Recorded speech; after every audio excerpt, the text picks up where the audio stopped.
So Dr. Barnes, I want to start out by asking you, what is unconscious bias? How would you, if you had to define it, how would you do that?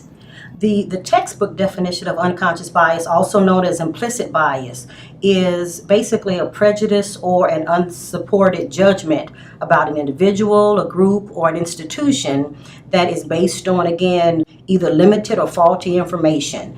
And according to this notion of it's unconscious in the sense that many times people are unaware that they have these prejudices, and many times it's believed to be automatic, where again people are making a snap judgment, or they are under pressure, or they have to make some kind of quick decision, and they're falling back on these prejudices that tend to favor one group or one individual over another.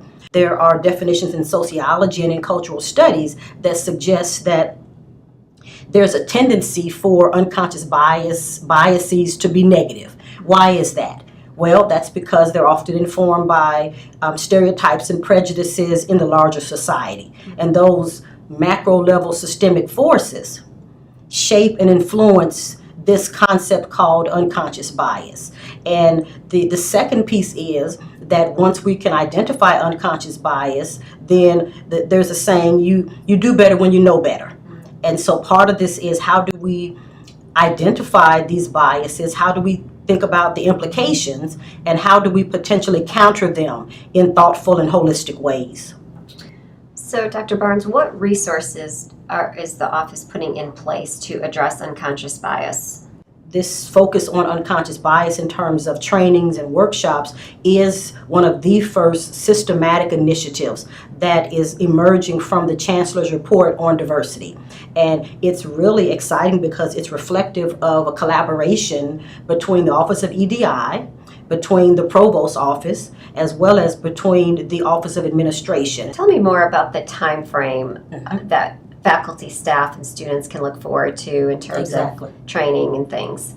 Right now, we're in this collaborative phase where we're having a series of meetings with, again, faculty, staff, and students across campus to determine what is it that we do here at Vanderbilt, meaning what are the unconscious bias initiatives that have already been sponsored, whether they be internal or external.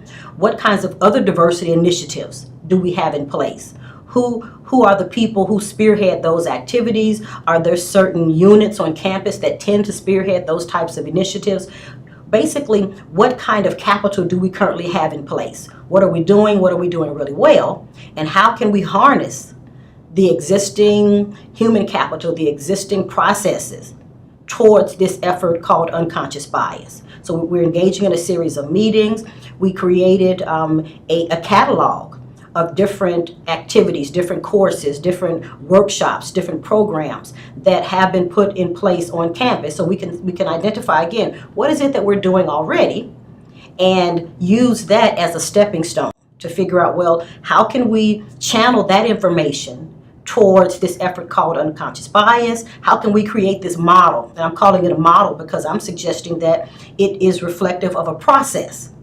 We have the catalog that the group is going to be reviewing. Our next meeting is in November, and then our goal is to really create what's called a heat map, where again we identify what are we doing well, what's missing, what are the gaps in terms of our expertise, and ultimately we would like to sponsor these unconscious bias trainings and workshops using internal human resources. Because we have the expertise here on campus. People have already been, if they haven't been engaged in unconscious bias work, they've been doing diversity work. Let's tap into those existing resources, and let's bring that cadre of folks together to focus on this initiative.